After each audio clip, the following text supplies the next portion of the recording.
My second question. Would it offend you, ladies and gentlemen, because the president's first real State of the Union speech is tomorrow night, and I have an idea for what it ought to be.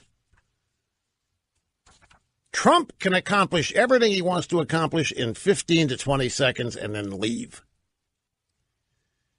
But here's would it offend you if I said that what Trump has to do tomorrow night is to show that he doesn't have horns coming out of his head? He has to show and demonstrate that he's not an ogre. He has to demonstrate he's not a barbarian. He has to demonstrate that he's not somebody who disrespects women, that he's not an idiot and not a moron. Would it offend you if I said that's what Trump's primary objective tomorrow night is? Only a little bit. It would offend you only a little. Well, somebody did actually say this. A Republican actually said that on TV. I'm paraphrasing it, but a Republican actually said that on TV about 10:30 this morning, like an hour and 45 minutes ago. Said it on Fox News. I'm watching this and I'm saying they've learned nothing. The inside the Beltway crowd has learned nothing. They still think they're on the defense, and they still think they have to prove and demonstrate they're not what the left accuses them of being. And that Trump's primary objective has to be to show that he's not the moron, the idiot, the ogre, and the guy who tweets in bed. Realize that's a major controversy story today. Trump admitted he sometimes tweets in bed. Reuters can't believe it, and it's another major controversy. What? He tweets in bed? For crying out loud. So what? Are you telling me that none of you leftists tweet in bed? How many of you leftists tweet in a bathroom? Which is worse, tweeting from the bathroom or tweeting in bed? Welcome back, folks. The most listened to radio talk show in America, chugging on here. And once again, from about 2 hours ago on the Fox News channel. The president and the White House, I think, understand that this is the speech that will have the largest number of folks in the audience that are not part of his base. So it's a chance for him to show that he doesn't carry a pitchfork, doesn't have horns or a long red tail. Hasn't he already done that? What about that 55-minute meeting with the Republican and Democrat Senate leaders on immigration? Can this ever happen? Can someone the left believes is the incarnation of evil convince them that he or she isn't? And I'm here to tell you that I don't think marginally it can be done. You might convince a couple stragglers, but you're not going to have a mass shift of opinion on the left. If Trump goes out, if Trump is the perfect establishment definition of presidential tomorrow night, I guarantee you that over 95% of the American left is still going to hate him even more. They're going to despise him even more. And my friends don't doubt me because I've had over almost 3 decades experience with this. I've gone through this myself. I've had these moments of, you know what, there's a chance to show people that you're not what the press says. Well, I do that every day for 3 hours. I do it every day on this program. It doesn't change with anybody. In fact, there was once a sports writer for the New York Post who did a story on me that in his own terminology, you know what, I'm going to humanize you, which means the same thing. Although he was being, this was not insulting to me. He got it. He said, I'm going to humanize you. I'm going to show you something. They're going to get mad at me for doing it. And it's exactly what happened. People got mad at this guy. He was getting hate mail for making me look human, for making me appear unlike their caricature. The left's caricature of conservative enemies cannot be changed. And my point is, it is a mistake to have that as the objective. Imagine, folks, as a way to imagine if every day for the last 25 years on this program, my objective every day was to prove to liberal listeners I'm not who they think I am. Can you imagine what this show would be? You wouldn't still be here, number one. You would have tuned out long ago, and you would have gotten mad at me for being on the defensive and thinking that that was important. And it's the same trap for Trump. And I have no doubt there are people around him suggesting he do the same thing. Show them you're not the ogre they think you are. Show them that you're presidential. Show them. He doesn't have to show anybody he's presidential. He is the president. Let me give you another way of illustrating this. Our old buddies at Campus Reform have gone out there with their cameras and produced something that's quite illustrative. They went out to New York University, NYU, to ask them what they thought of Trump's State of the Union speech. Now, the speech hasn't happened. The speech is tomorrow night. These are college students, as some people say. You ever notice that? Some students. I say students. Anyway, they went out and asked these students what they thought of the Trump State of the Union speech. We have two sound bites. Here is the first. I didn't watch it because I couldn't bring myself to watch it. Quite racist, at the very least, if not up there with most racist. It's something that I wouldn't have expected to happen in, our lifetime. It's offensive. It is crazy, but I'm not shocked by it. It's the behavior of someone who refuses to accept accountability for their failures. The way he acts, you shouldn't be acting like that if you're the leader of the country, regardless of what party you're in. So that frustrates me a lot.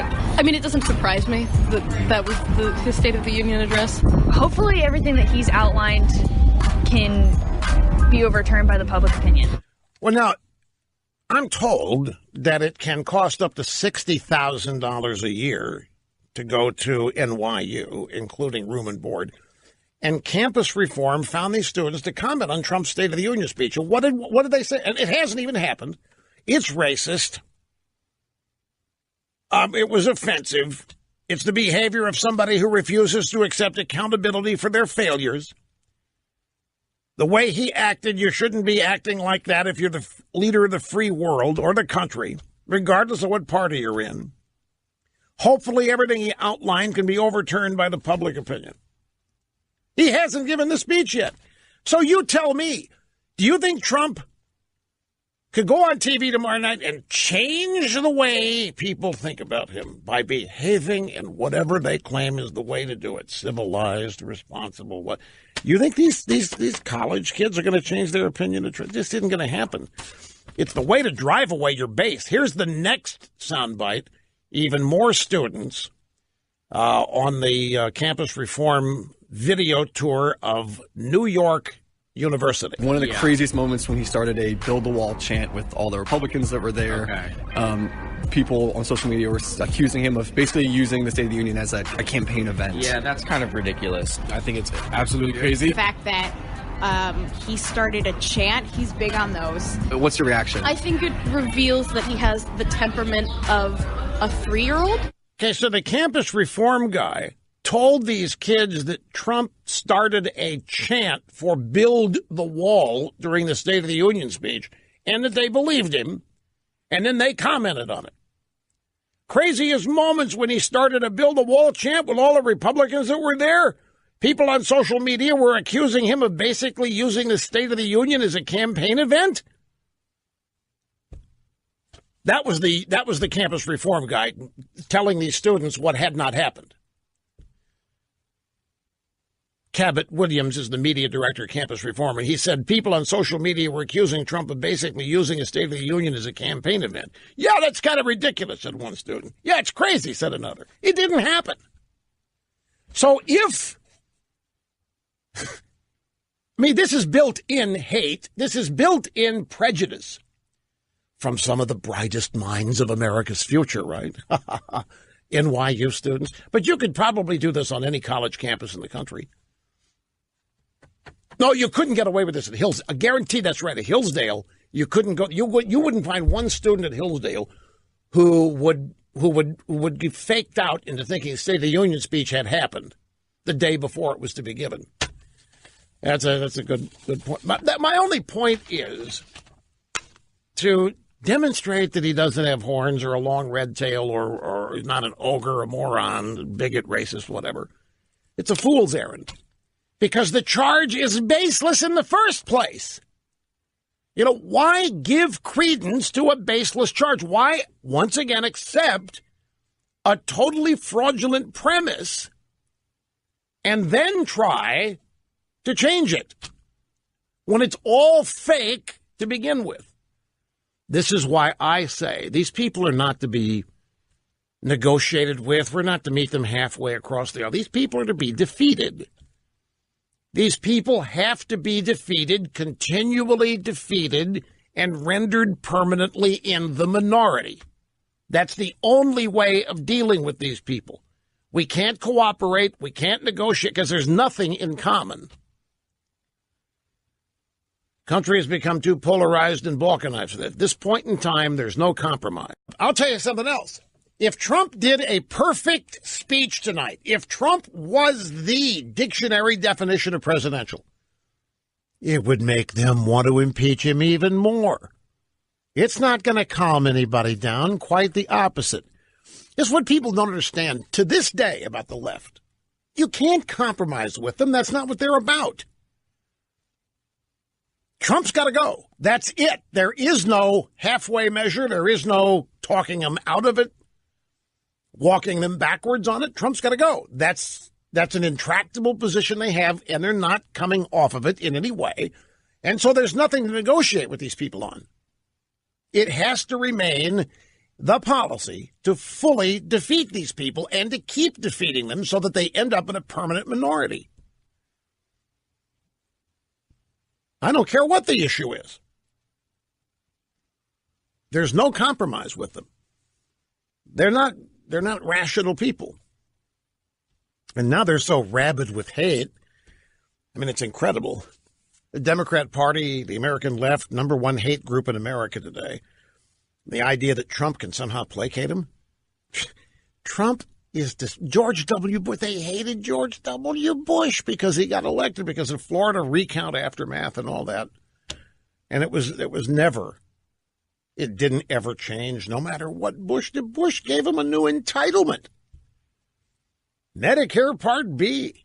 No child left behind. Compromised with Teddy Kennedy. Did all kinds like Nixon. Didn't buy any love. It never does. It never will. But conservatives, Republicans in the swamp continue to be hopeful that they can someday make peace with the media and the left.